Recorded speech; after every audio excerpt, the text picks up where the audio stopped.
যদি সময় মতো দাবি আদায় না হয়, সংসদ এবং রাজপথ একাকার হয়ে যাবে। গণভোটের গণরায় বাস্তবায়ন করতে হবে। গণভোটে 70% মানুষ হ্যাঁ পক্ষে, সংস্কারের পক্ষে ভোট দিয়েছে।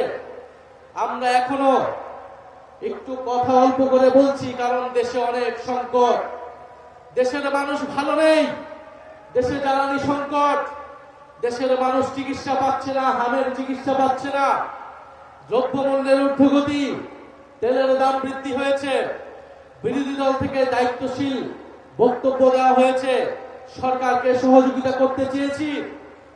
এই ধরনের অস্থিতিশীলতার সুযোগ নিয়ে রাজনীতি করতে চাইনি, কিন্তু সরকার বারবার কথার বরখেলাপ করছে। সরকার বিশ্ববিদ্যালয়গুলোকে দলীয়করণ করছে, গুন্ডা বাহিনী লেলিয়ে দিচ্ছে, সকল প্রতিষ্ঠানকে দলীয়করণ করছে, বিচার বিভাগকে কুক্ষিগত করার চেষ্টা করছে।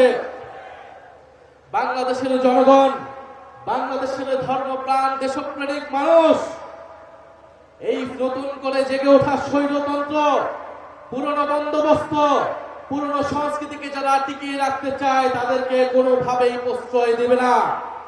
বাংলাদেশ খেলাফত মজলিস সহ 11 দল, জাতীয় নাগরিক পার্টি এনসিপি সর্বদা ঐক্যবদ্ধ আছে। আপনাদের প্রতি আহ্বান থাকবে, গণভোটের গণরায় বাস্তবায়নের জন্য আমরা সকলে ঐক্যবদ্ধভাবে রাজপথের এই সংগ্রাম চালিয়ে যাব, যতক্ষণ না সরকার গণভোটের গণরায় বাস্তবায়ন করতে ইচ্ছুক হয়। আর সরকার যদি গায়ের জোরে, 2/3 জোরে গণভোটের গণরায়কে উপেক্ষা করে, তবে তার পরিণতিও পুরনো ফ্যাসিবাদীদের কায়দায় হতে হবে। ফলে এই হুঁশিয়ারি আমরা দিতে চাই, কিন্তু আমরা চাই দেশে স্থিতিশীলভাবে দেশের সমস্যার সমাধান হোক।